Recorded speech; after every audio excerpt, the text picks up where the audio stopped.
di siaran langsung dari lantai 2 Gedung Kompas Gramedia, Jalan Suroto nomor 4 Kota Baru. This is 102.1 Smart FM Jogja, Radio Business and Inspiration.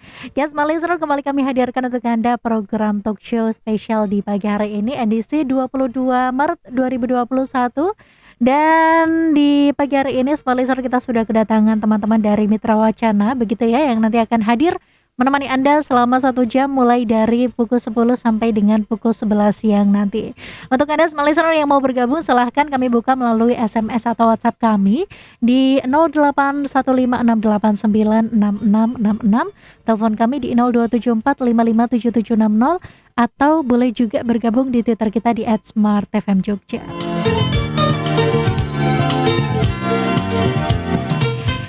Hampir 70% ketika bencana alam terjadi gitu ya, ini yang paling terdampak adalah anak-anak dan juga perempuan. Dan di edisi kali ini kita akan membahas tentang perempuannya aja nih. Dengan tema kita di pagi hari ini adalah kedaulatan perempuan atas air dan juga pangan. Kita sapa dulu mungkin sebelumnya atas narasumber kita. Di sini sudah ada Ibu Sana dan juga Ibu Setyaningsih dari Solidaritas Perempuan Kinasi. Kita sapa dulu. Selamat pagi Ibu Sana dan juga Ibu Setyaningsih. Selamat pagi, Mbak. Kabar baik ya Bu ya? Alhamdulillah. Selalu sehat pastinya. Amin. Oke, baik. Di edisi kali ini ya smart listener, tema kita adalah kedaulatan perempuan atas air dan juga pangan. Kita akan ngobrol bareng-bareng di Mitra Wacana ini bersama dengan Ibu Sana dan juga Ibu Setyaningsih, begitu ya. Ini seperti apa sih sebenarnya, mungkin kalau kita melihat dari isu yang terbaru atau mungkin berita-berita yang mungkin kita dengar di radio mungkin atau televisi atau koran begitu ya. Banyak sekali yang memang sebenarnya tuh yang terdampak adalah anak dan juga perempuan, tapi di sini kita akan membahas perempuannya dulu. Oke, baik. Ini menurut pandangan dari Ibu Sana dan Ibu Setyaningsih dulu nih deh, terkait dengan hal ini tuh sebenarnya apa sih Bu yang mau diulas begitu? Monggo silahkan. Oke, terima kasih Mbak.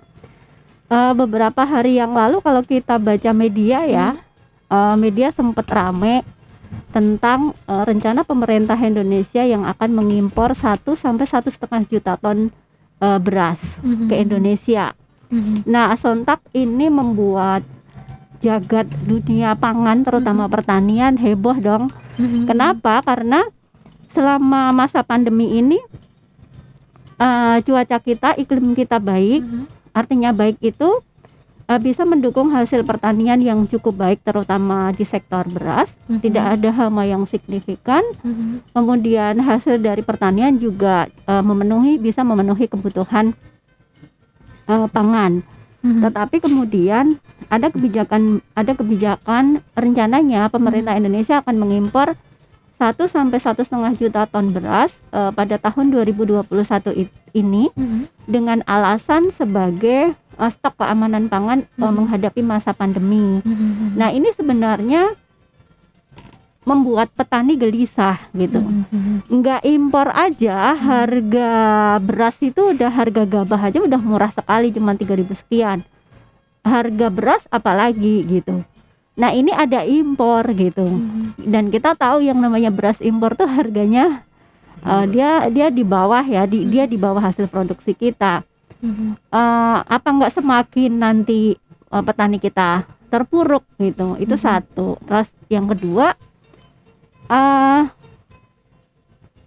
kalau kita tetap impor pangan ya, ini baru soal beras ya, belum yang lainnya. Terus bagaimana dengan nasib petani kita gitu? Kita tahu di Jogja aja lahan pertanian di tahun 2019 itu per tahun berkurang sekitar 200 sampai 250 hektar per tahun. Data di 2020 itu sudah naik menjadi 400 hektar per tahun. Dan itu lahan pertanian semua. Kenapa? Karena hasil dari pertanian ini sudah tidak menjanjikan lagi untuk bisa menghidupi orang. Petani kan nggak cuma butuh makan nasi doang. Iya, benar. Dia butuh kebutuhan yang lain di saat kondisi kebutuhan hidup semakin naik.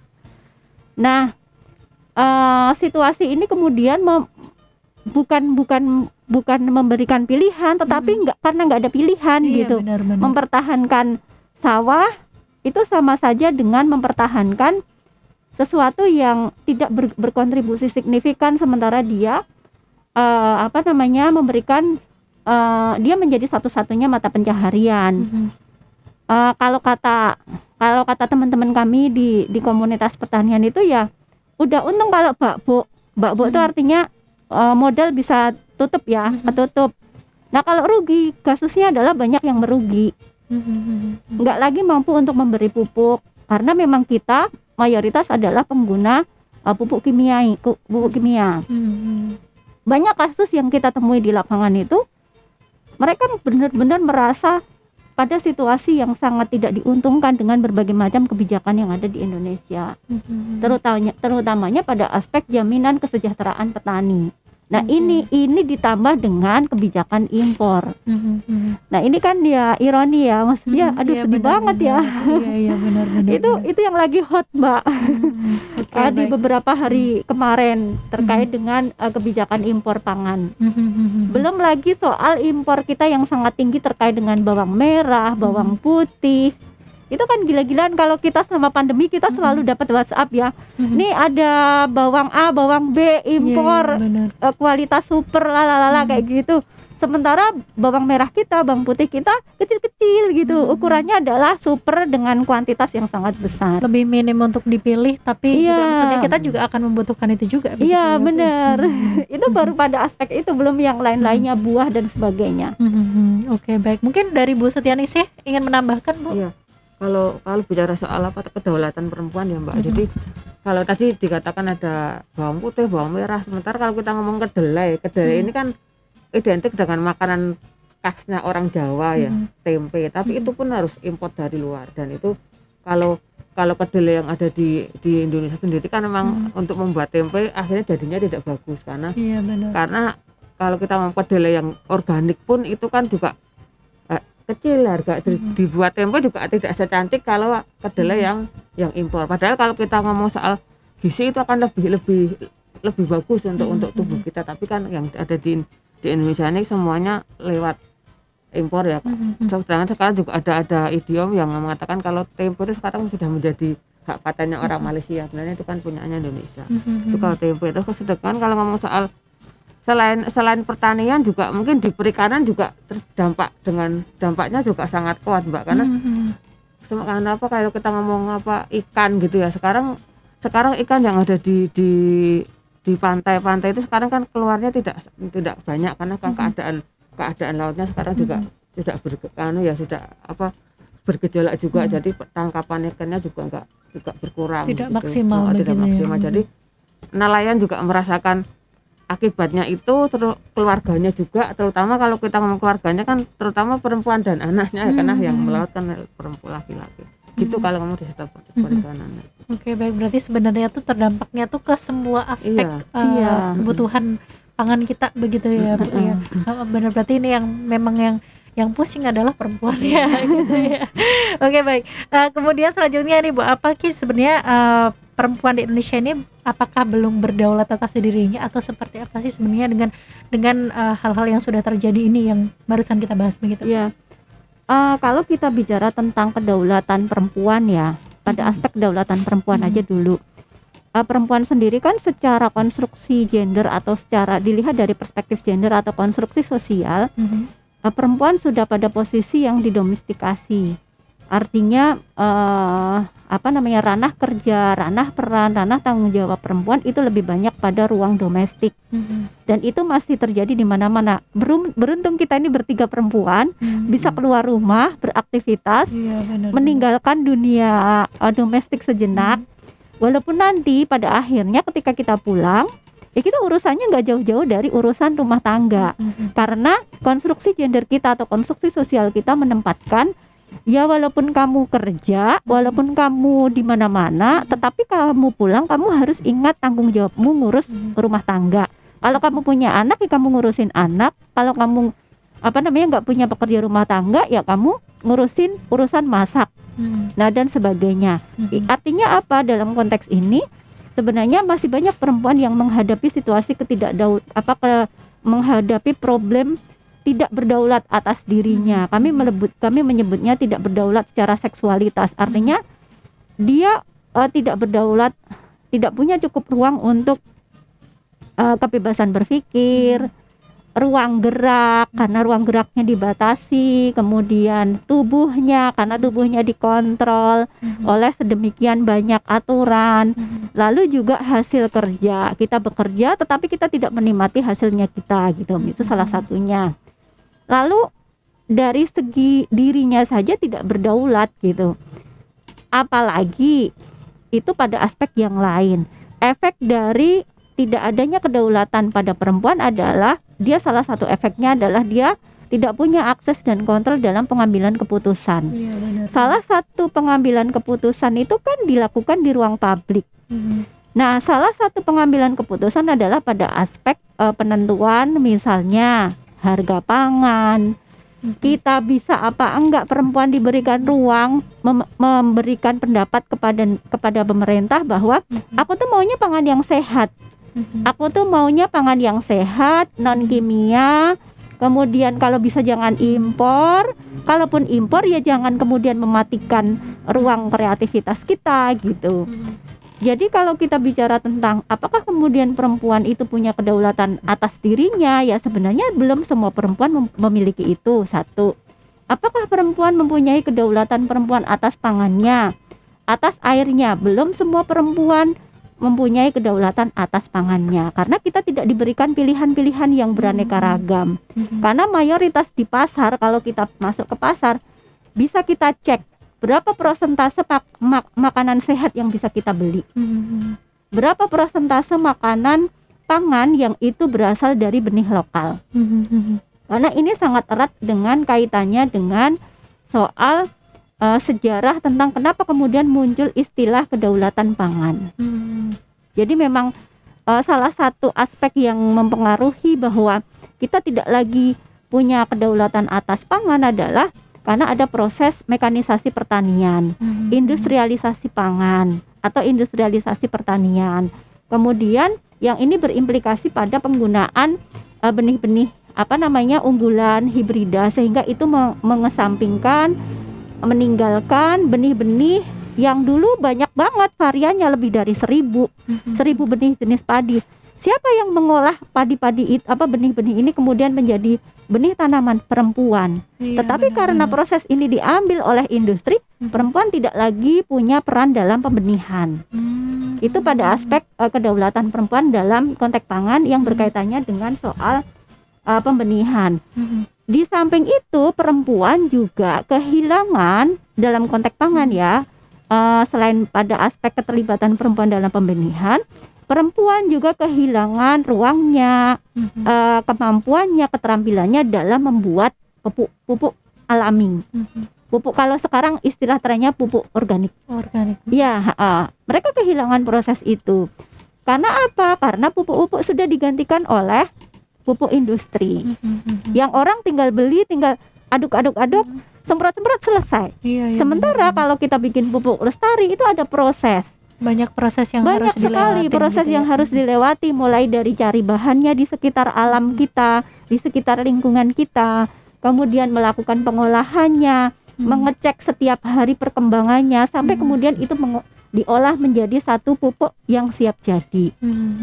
Itu baru 2 aspek ya, belum aspek-aspek yang lainnya. Perempuan itu banyak sekali kehilangan kedaulatan terkait dengan soal pangan. Oke, baik. Jadi sebenarnya tuh kebutuhan pangan itu yang dibutuhkan oleh perempuan itu sebenarnya nggak muluk-muluk ya Bu ya. Yang penting kecukupan, tetapi mungkin terkendala di sini dan terkendala banyak hal juga. Iya, jadi tidak hanya pada aspek ada pangan, tetapi sebenarnya perempuan juga butuh ruang bagaimana kemudian berproses hingga akhir sehingga pangan itu ada. Karena itu berkaitan dengan ruang aktivitas perempuan petani, ruang gerak perempuan petani. Tetapi karena itu sudah tidak ada, ya akhirnya kan perempuan kembali ke ruang domestik. Oke, seperti itu. Mungkin dari Bu Setiani sih ada tambahan, Bu? Ya Mbak, kalau bicara soal kedaulatan perempuan ya, terutama atas pangan. Jadi kalau dulu seperti katakan Sana tadi, jadi perempuan dulu masih bisa memilih apa yang akan dia sediakan untuk keluarganya dan apa disediakan untuk pertaniannya. Tapi karena adanya revolusi industri beberapa tahun yang lalu kan akhirnya yang akan ditanam perempuan petani juga apa yang disodorkan pemerintah dengan bibit-bibit yang hibrida tadi, dengan pupuk yang sudah satu paket. Dan kalau pada kenyataannya berjalannya waktu, untuk perempuan melakukan pertanian dengan bibit yang ada yang pemerintah berikan itu kan menjadikan perempuan ini jadi bakbuk tadi, Mbak. Jadi kalau petani melaksanakan pertanian dengan pupuk alami yang dibuat sendiri, akan biayanya kan tidak sebanyak kalau memakai pupuk yang dipaketkan sama pemerintah.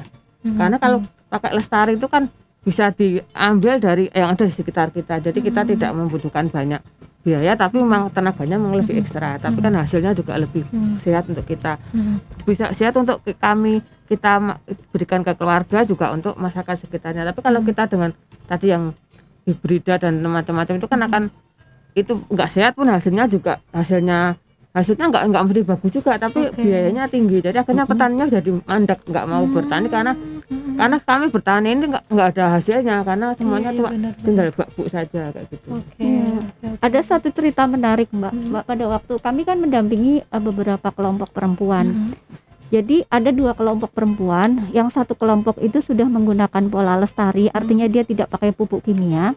Yang satu dia masih pakai pertanian kimia, karena memang itu sedang kami proses untuk gimana caranya supaya merubah ini.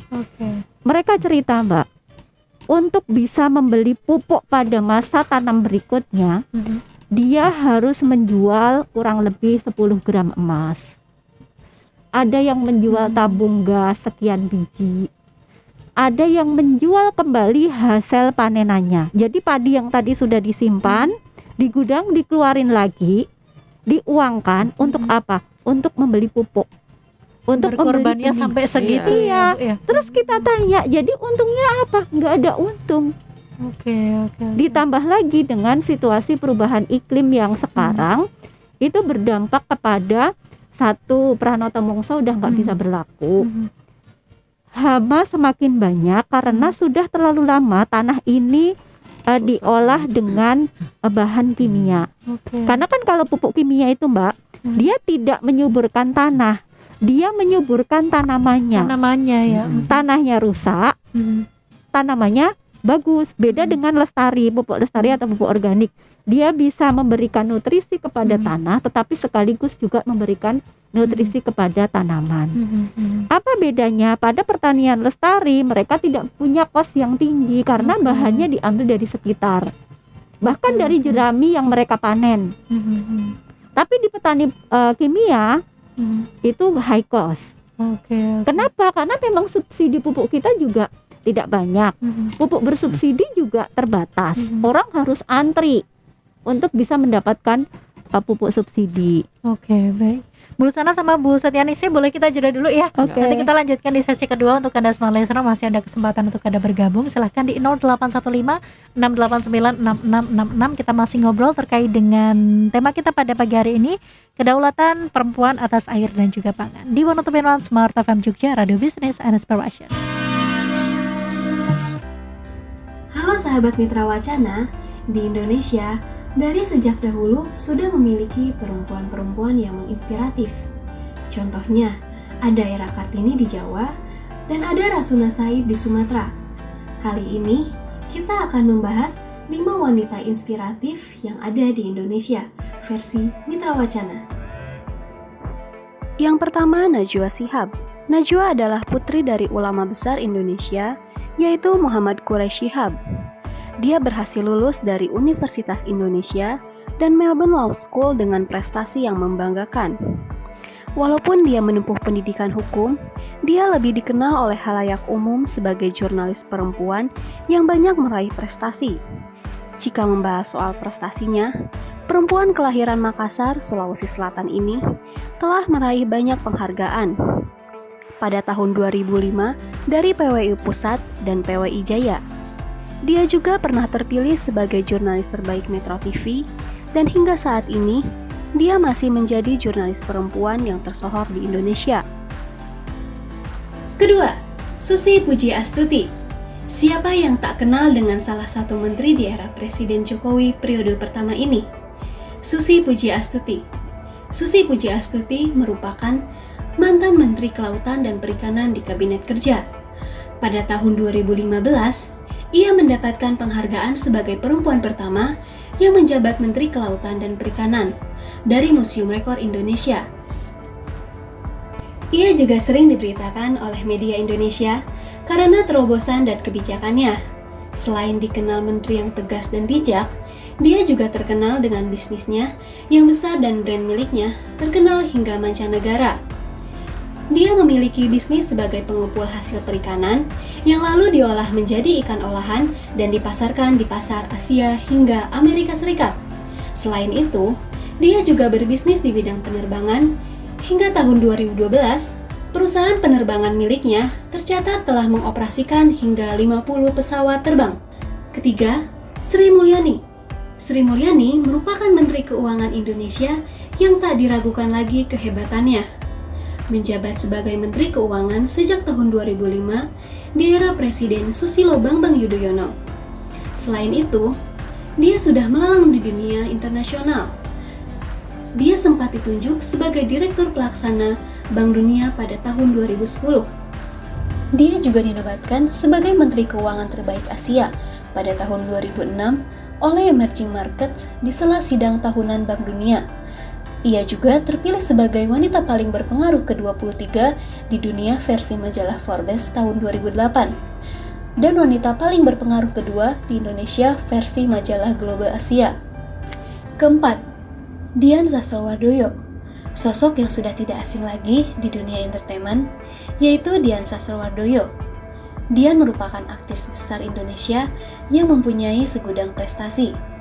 Tak heran jika sosoknya telah melekat sebagai salah satu ikon wanita Indonesia. Dian Sastro memulai karirnya pada tahun 1996 sebagai pemenang Gadis Sampul. Kemudian menjadi aktris terbaik dalam filmnya yang berjudul Pasir Berisik di Festival Film Asia dan Festival Film Internasional di Singapura. Perannya sebagai Cinta di film Ada Apa Dengan Cinta juga membawanya menang sebagai aktris terpuji di Festival Film Bandung dan Festival Film Indonesia pada tahun 2004. Berprestasi di bidang akting tidak membuat Dian Sastro melupakan pendidikannya. Perempuan kelahiran Jakarta ini lulus S1 dari jurusan filsafat dan melanjutkan pendidikan S2-nya di bidang ekonomi di Universitas Indonesia. Tak heran kalau banyak yang mengidolakan sosok yang pernah terpilih oleh majalah Forbes Indonesia sebagai wanita paling menginspirasi pada tahun 2016. 5. Shadiah Ma'ruf. Shadiah Ma'ruf menjadi komedian perempuan muslim pertama dari Indonesia yang menggunakan komedi sebagai cara untuk menantang ekstremisme Islam dan kekerasan terhadap perempuan. Sosoknya pernah masuk dalam 100 perempuan berpengaruh versi BBC pada tahun 2018. Sebelumnya, ia juga pernah meraih penghargaan Vaclav Havel International for Creative Design 2015 di Oslo, Norwegia. Ia dinilai atas keberaniannya untuk menyuarakan pendapat berbeda secara kreatif.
Masih di 102.1 Smart FM Jogja Radio Business and Inspiration ya, Smart Listener. Kita masih ngobrol bersama dengan Ibu Sana dan juga Ibu Setianingsih dari Solidaritas Perempuan Kinasih, perwakilan dari Mitra Wacana begitu ya. Kita masih ngobrol terkait dengan tema kita adalah kedaulatan perempuan atas air dan pangan. Kita ke pertanyaan selanjutnya nih. Ini sebenarnya hak-hak perempuan itu pada umumnya apa sih, Bu? Kemudian apa sih yang menyebabkan perempuan ini sampai kehilangan hak atas pangannya gitu? Monggo silahkan. Baik. Ya, kalau secara umum bahwa perempuan sebenarnya punya hak, satu, perempuan itu punya hak untuk memiliki ruang aman. Artinya dia bebas dari kekerasan. Lalu yang kedua, perempuan juga punya hak untuk diakui secara setara peran dan posisinya dimanapun. Artinya perempuan tidak tersubordinasikan. Perempuan juga punya hak untuk dihargai hasil kerjanya setara dengan laki-laki dengan nilai kerja yang sama. Artinya dia terbebas dari yang namanya marginalisasi ekonomi. Perempuan juga sebenarnya punya hak untuk punya beban kerja yang setara, yang equal dengan laki-laki. Dalam hal ini perempuan tidak mempunyai beban ganda. Perempuan pekerja pada umumnya dia masih memiliki beban ganda di ruang domestik atau ruang keluarga. Makanya kan ada ini ya Mbak, ada idiom setinggi apapun kamu berkarir, setinggi apapun kamu menuntut ilmu, kamu harus kembali ke rumah, dapur, sumur, kasur. Iya benar. Nah, ini kan sebenarnya ada proses peminggiran. Lalu yang kelima adalah bahwa perempuan juga sebenarnya berhak untuk dilepaskan dari stigma-stigma yang itu membatasi ruang geraknya atau stereotip, bahwa misalnya begini, perempuan mendapatkan stereotip yang tidak baik misalnya ketika dia keluar malam, atau perempuan misalnya ketika dia sudah bercerai dengan suaminya atau ditinggal suaminya, dia mendapatkan stigma perempuan janda itu penggoda dan sebagainya. Nah, situasi inilah sebenarnya yang menyebabkan perempuan kemudian menjadi kehilangan kedaulatannya ketika dia tidak terpenuhi. Artinya ada budaya patriarki yang di dalamnya lekat dengan persoalan kekerasan, marginalisasi ekonomi, subordinasi, beban ganda, stereotip. Itulah sebenarnya yang membuat perempuan kehilangan akan hak-haknya. Nah, stereotip, marginalisasi dan sebagainya ini, ketidakadilan gender inilah yang kemudian berimplikasi kepada hilangnya kedaulatan perempuan pada aspek yang lebih luas. Termasuk dalam hal ini adalah kedaulatan perempuan dalam ruang pangan, dalam sektor pangan. Seperti yang tadi, karena dia didomestikan, dia kemudian kehilangan perannya di dalam pengolahan pertanian. Karena dia tidak dilibatkan dalam pengambilan keputusan, akhirnya perempuan tidak terlibat dalam penentuan misalnya harga pertanian, kemudian berbagai macam varian produk pertanian yang akan dihasilkan seperti apa. Nah, disitulah sebenarnya akar persoalan kenapa kemudian perempuan menjadi terpinggirkan dalam sektor pangan. Kalau kita berkomunikasi, kita berrelasi dengan dunia gerakan petani, Mbak, itu rata-rata laki-laki. Jarang sekali yang perempuan. Ya ada sih ya, tapi tidak lebih dari 50%. Ya karena begitu, karena memang budaya kita itu masih lekat dengan yang disebut dengan budaya ketidakadilan gender atau budaya patriarki. Oke, baik. Gitu. Oke, baik. Bu Sana sama Bu Setianingsih, kita boleh jeda dulu lagi ya. Kita lanjutkan nanti di sesi ketiga. Untuk Anda semua listener masih ada waktu sekitar 30 menit lagi untuk bergabung. Silakan di 0815689666. Kami segera kembali.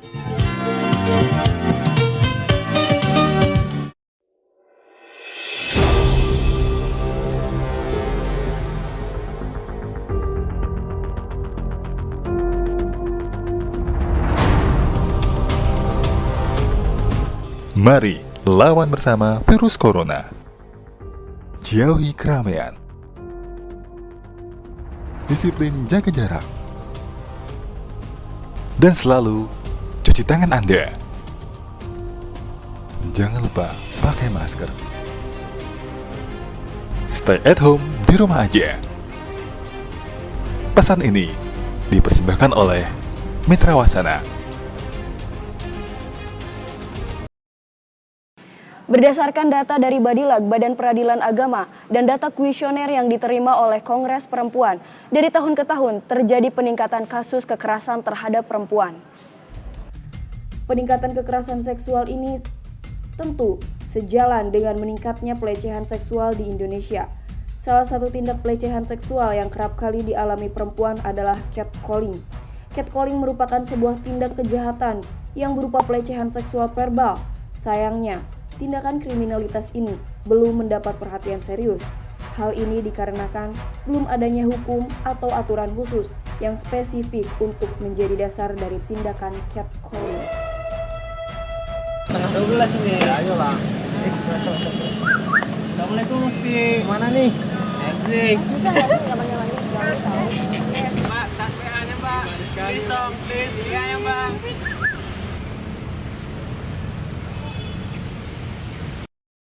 Mas, lain kali itu jangan kayak gitu lagi. Secara nggak langsung, itu sudah termasuk tindakan pelecehan seksual.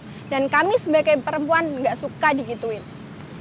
Begitu kenyataannya. Catcalling merupakan kekerasan seksual verbal yang terjadi di Indonesia. Kita memang tidak bisa memusnahkan catcalling di Indonesia, tapi kita bisa memperkecil kemungkinan terjadinya catcalling di Indonesia. Mari lawan catcalling.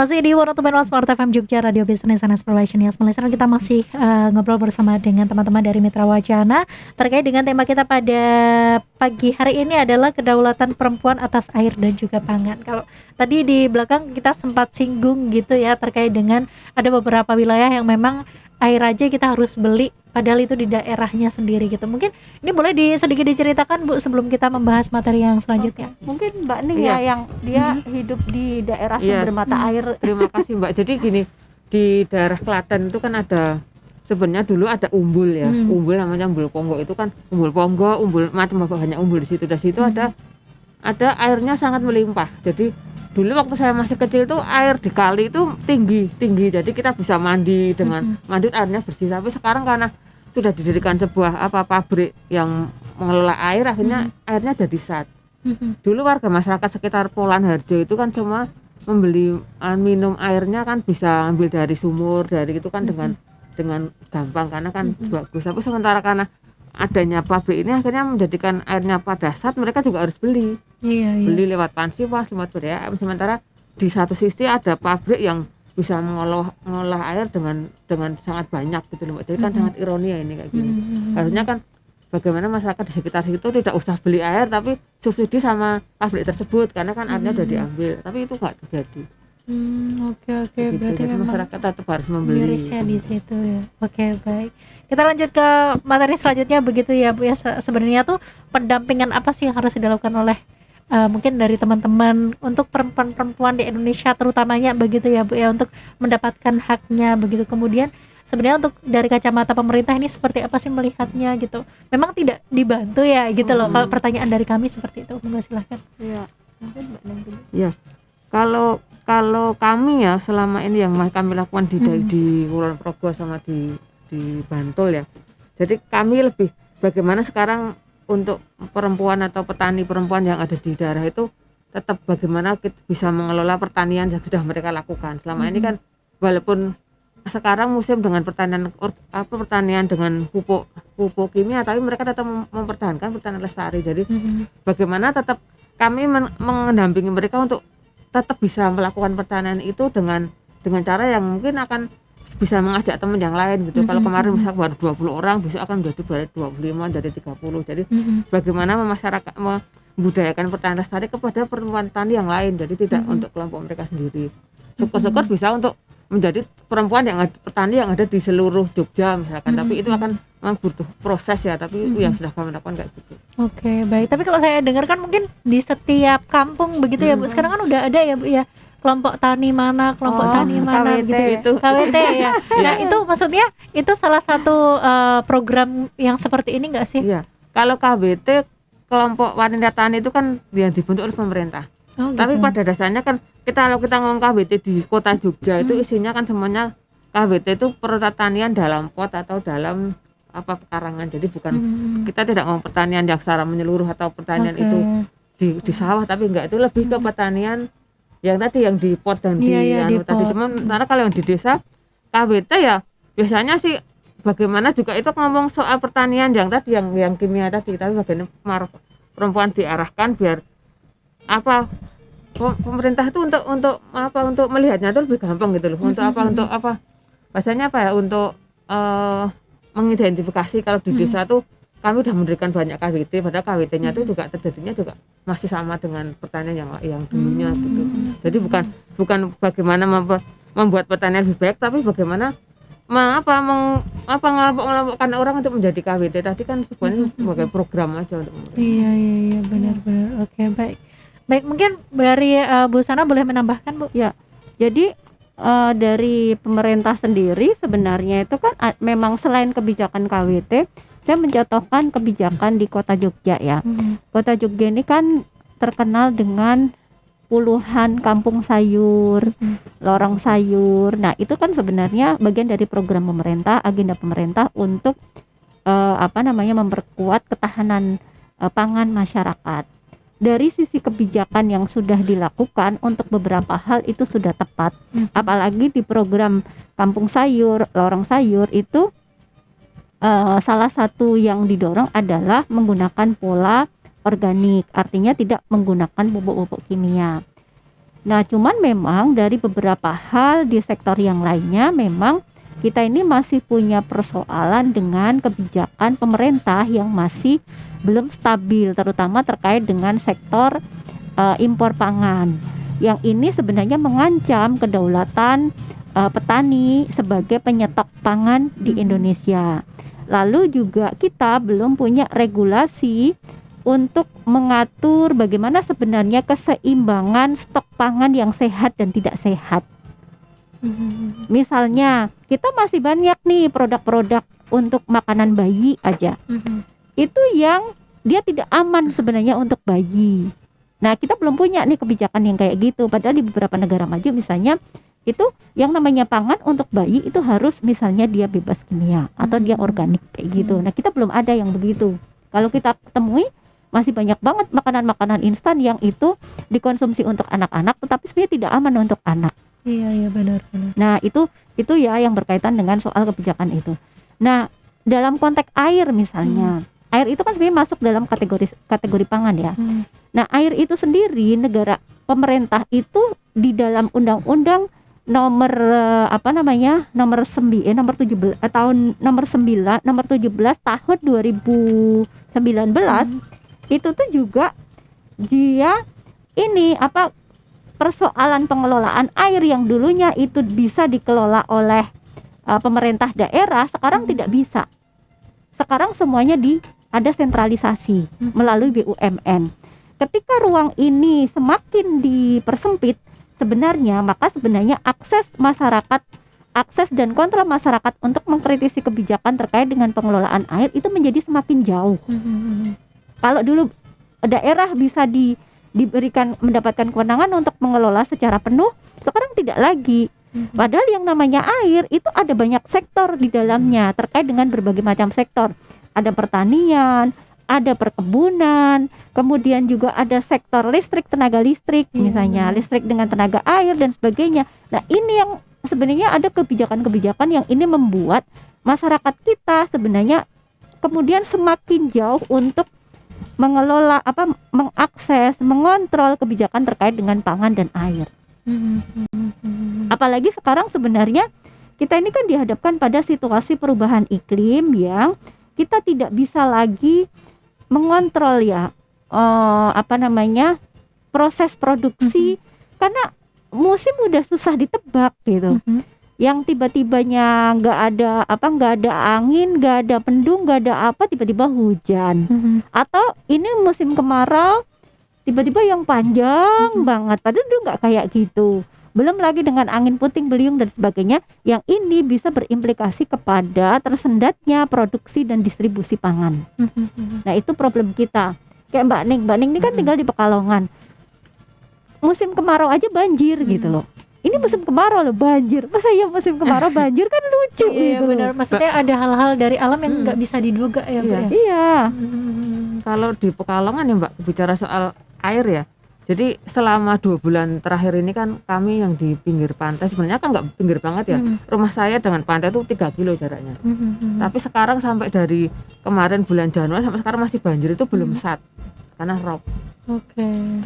Jadi rob ini akhirnya nggak cuma untuk masyarakat yang ada di Pekalongan, di kota Pekalongan, tapi juga nelayan kan akan imbasnya semakin tinggi untuk Iya, nelayan. Karena benar. mereka jadi melautnya tidak bisa maksimal, kapalnya juga tidak bisa ada di laut karena airnya akan sangat tinggi. Dan apa yang dibuat pemerintah dengan hal itu untuk mengatasi rob, bikinlah bendungan. Jadi di sepadan pantainya di Pekalongan itu didirikanlah bendungan oleh pemerintah dari provinsi.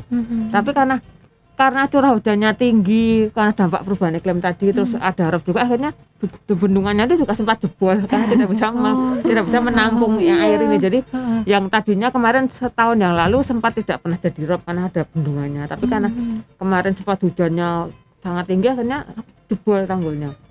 Jadi kemarin 1 bulan full itu di kota Pekalongan banjir dengan intensitas yang di atas dengkul gitu Mbak.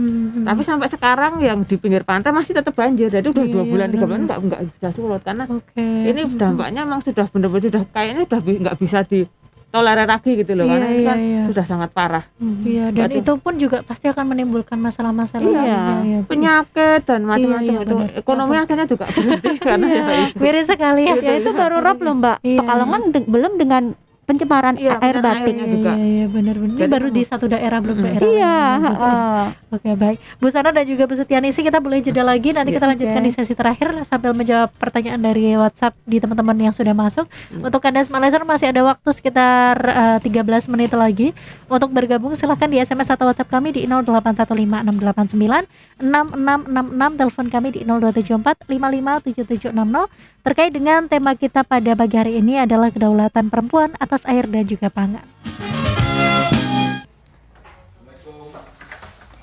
Waalaikumsalam. Ono apa ya Mas? Kok rame-rame ngene iki? Oh ya Allah, aku lali. Assalamualaikum warahmatullahi wabarakatuh. Selamat pagi pemirsa. Kali ini saya akan memberikan tips dan trik buat kalian cara menjaga kesehatan mental di saat pandemi COVID-19 ini. Seyo Mas, aku tak nganggo sepatu dulu.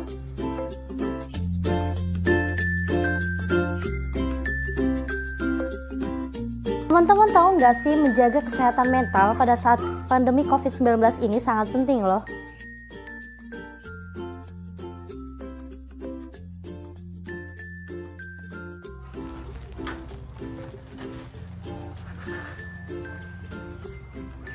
Ada beberapa hal yang dapat menyebabkan gangguan kesehatan mental, seperti rasa ketakutan atau rasa cemas kita akan adanya wabah, dan rasa jenuh saat karantina, kemudian banyaknya informasi yang simpang siur dan belum tentu jelas dan faktanya.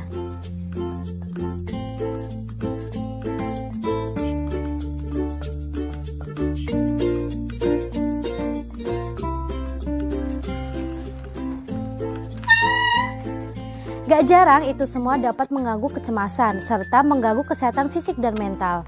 Nah, apa aja sih langkah-langkah yang harus dilakukan untuk mengatasi kesehatan mental pada saat COVID-19 ini? Yuk ikutin terus!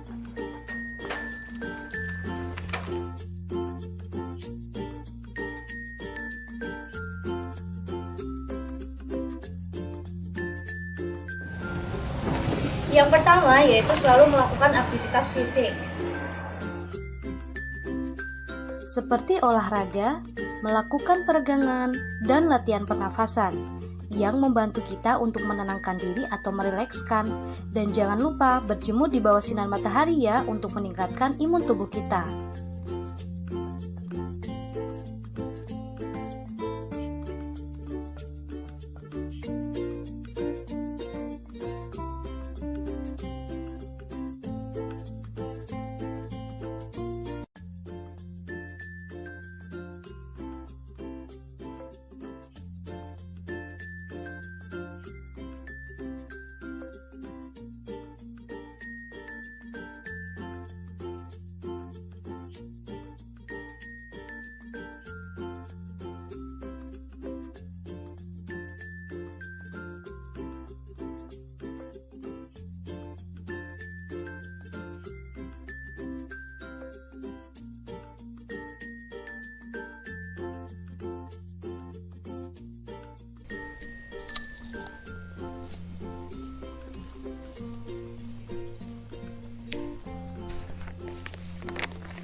Nah, buat teman-teman, tips yang kedua yaitu selalu mengonsumsi dan memperbanyak makanan yang bergizi.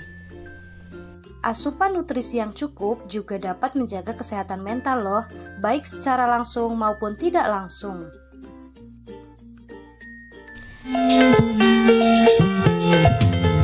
Masih di 102.1 Smart FM Jogja Radio Business and Inspiration Smart Listener, kita masih ngobrol bersama dengan teman-teman dari Mitra Wacana dengan tema kita pada siang hari ini adalah kedaulatan perempuan atas air dan juga pangan. Kita masih ngobrol juga bersama dengan Ibu Satyanisa dan juga Bu Sana. Begitu kita ke WhatsApp yang sudah bergabung ya Bu ya. Di sini sudah ada yang bergabung, kita boleh bacakan dulu. Yang pertama sudah ada Ibu Ira di Condong Catur. Selamat pagi Ibu-ibu, mau tanya, kalau perempuan itu terdampak paling besar ketika terjadi bencana atau mungkin perihal masalah air dan pangan, kemudian perbaikan ini juga dibenahi oleh perempuan, baik perbaikan ladang, perbaikan pertanian, serta ekosistem lainnya. Nah, bukankah itu juga malah menjadi beban dua kali di perempuan begitu? Terima kasih. Monggo silahkan Mbak Sana atau Bu Satyaningsih. Betul, bahwa sebenarnya kalau kita bicara tentang persoalan terkait dengan pangan, kemudian persoalan dengan air, itu memang yang paling terkena dampaknya adalah perempuan. Pertanyaannya adalah apakah siapa kemudian yang harus bertanggung jawab untuk melakukan proses perbaikan itu. Nah, disinilah sebenarnya kita penting untuk membicarakan bahwa ini tidak hanya menjadi tanggung jawab perempuan, tetapi ini menjadi tanggung jawab banyak orang. Bagaimana kemudian ketika perempuan terlibat dalam proses perbaikan situasi ini melalui gerakan perempuan misalnya. Disinilah sebenarnya pentingnya kemudian mendorong ada pembagian peran tanggung jawab di dalam keluarga yang ini bisa memberikan ruang lebih kepada perempuan. Artinya misalnya gini, di beberapa, misalnya di kelompok yang kami dampingi misalnya, itu beberapa anggota dari mereka itu sudah punya kesadaran bahwa ketika saya beraktivitas, berorganisasi untuk melakukan, mengkampanyekan, kemudian bergerak bersama untuk melakukan perubahan, ketika saya keluar rumah, artinya di situ sudah ada pembagian peran dan tanggung jawab dalam persoalan domestik. Artinya kemudian itu menjadi tanggung jawab orang yang di rumah. Tidak kemudian dia dipersilahkan keluar, kembali ke rumah dia juga harus melakukan itu. Tidak seperti itu. Disitulah kemudian perempuan tidak akan mengalami yang namanya beban ganda atau beban lebih ketika terjadi konsensus pembagian peran dan tanggung jawab dalam keluarga dengan baik. Oke, baik, seperti itu Bu Ira di Condong Catur, mudah-mudahan terjawab. Ini kita langsung ke pertanyaan kedua ya. Karena waktunya juga sudah mepet, mungkin kita boleh bacakan langsung. Selamat pagi Smart Listener, saya Lana di Gejayan. Mau tanya terkait dengan tema pagi ini, kedaulatan perempuan atas air dan pangan. Mungkin bisa dijabarkan makna dan kenapa dengan perempuan atas air dan pangan. Kemudian dengan kondisi pandemi ini kan memang banyak sektor yang sedang dialami, yang sedang mengalami penurunan. Mungkin juga di sektor bahan pangan, sudut pandang mana sih yang sebenarnya nantinya berbicara bahwa dampak ini tuh hanya terdampak pada kaum perempuan, bukan ke semua kalangan begitu. Terima kasih. Ya, sebenarnya memang ini berdampak kepada semua kalangan, Mbak. Tetapi kita harus ingat bahwa bencana alam, kemudian bencana pangan, bencana COVID juga termasuk itu punya dampak yang tidak netral gender istilahnya. Artinya ada dampak spesifik yang dialami oleh perempuan, terutama misalnya terkait dengan air. Ketika perempuan tidak mendapatkan air karena fungsi reproduksi tubuh perempuan, bayangin apa yang akan terjadi. Coba kita bayangkan, kita perempuan ya, kita mengalami menstruasi, terus kita mengalami nifas misalnya habis melahirkan, nggak ada air. Iya, benar. Itulah yang disebut dengan dampak yang tidak netral gender. Dampak yang itu punya dampak yang sangat spesifik khusus dibandingkan dengan yang lainnya. Jadi begitu yang disebut dengan dampak khusus atau dampak yang tidak netral gender. Bahwa yang lain selain perempuan punya terkena dampak dengan air, dengan pangan, iya. Tetapi perempuan jauh punya kebutuhan dampak yang lebih spesifik lagi, begitu. Oke, baik, seperti itu Mbak Lana, mudah-mudahan dapat terjawab. Kemudian ke pertanyaan selanjutnya, di sini sudah ada Mas Iki di Japal. Mau tanya untuk menyelaraskan masalah-masalah terkait dengan keterbatasan dan kemampuan perempuan begitu ya. Bagaimana sih sebenarnya pemerintah dalam menyikapi hal ini begitu? Terima kasih. Pemerintah. Oh iya. Mungkin Mbak Ning dulu. Mungkin boleh Bu Ning atau mungkin ke Mbak Sana atau dua-duanya boleh. Jadi apa kemudian yang dilakukan oleh pemerintah terkait dengan situasi keterbatasan perempuan, misalnya dalam berbagai aspek. Nah, sebenarnya pemerintah sudah punya yang namanya kebijakan pengarus utamaan gender. Nah, sebenarnya di dalam kebijakan pengarus utamaan gender yang kemudian diturunkan dalam berbagai macam kegiatan, termasuk dalam kegiatan pangan dan sebagainya, nanti mungkin Mbak Ning bisa menjelaskan spesifik kegiatannya apa. Salah satunya melalui Puspa. Nah, itu sebenarnya pemerintah itu ada upaya itu, bagaimana kemudian membangun, yang paling dasar adalah membangun kesadaran perempuan. Bahwa kamu harus sadar bahwa ada situasi yang tidak adil, yang itu menyebabkan ruang gerak kamu terbatas, penghargaan terhadap kamu juga berbeda. Disitulah sebenarnya proses penguatan kesadaran yang dilakukan oleh pemerintah melalui program pengarus utamaan gender. Kalau dalam politik kita masih ingat ya, afirmatif, 30% afirmatif perempuan. Sebenarnya sekarang dalam berbagai macam kebijakan juga seperti itu. Ada afirmasi, kebijakan afirmatif, kebijakan yang itu diberlakukan secara khusus dalam waktu khusus, sampai kemudian ada posisi yang memang adil untuk perempuan, maka diberikan yang namanya kuota 30% perempuan. Itu hanya salah satu aspek. Tetapi ada banyak kebijakan-kebijakan yang itu mengurangi mengurangi proses-proses peminggiran perempuan, atau mengurangi situasi yang tidak aman bagi perempuan. Ada undang-undang PKDRT, ada undang-undang kesejahteraan keluarga dan sebagainya. Oke, baik. Mungkin boleh dilengkapi Bu Setianingsih? Kalau kebijaksanaan pemerintah yang sekarang berhubungan dengan pengurusan gender tadi ya Mbak, jadi yang sekarang lagi yang di DP2 AP3 gitu kan, itu ada yang namanya bagaimana untuk penguatan ekonomi perempuan, ada yang namanya Desa Prima. Jadi di situ ada bagaimana pemerintah berusaha untuk menciptakan lapangan pekerjaan ekonomi perempuan dengan melalui Desa Prima tadi. Jadi ada pendampingan, ada dana stimulan dan lain-lain, dan setelah juga ada yang namanya program Puspa. Puspa ini lebih ke bagaimana pemberdayaan perempuan dari bidang ekonomi ya, bidang ada juga anak, perempuan dan anak di situ. Itu juga.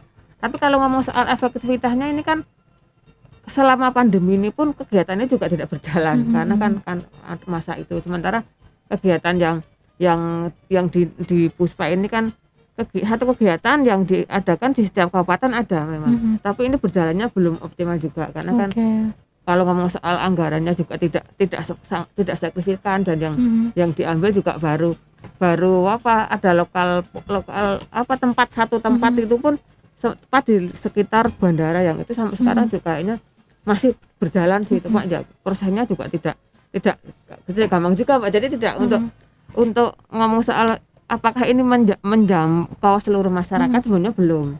Tapi ada usaha itu tadi. Jadi 1-2 kegiatan itu paling, tapi masih ada kegiatan lain, tapi yang lagi ini cuma 2 itu yang baru.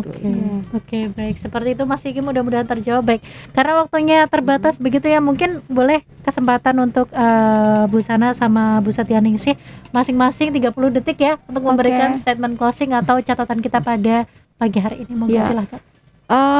Menghargai alam dengan cara-cara lestari sebenarnya adalah menghargai pangan, dan menghargai air sebenarnya adalah menghargai pangan dan air itu sendiri.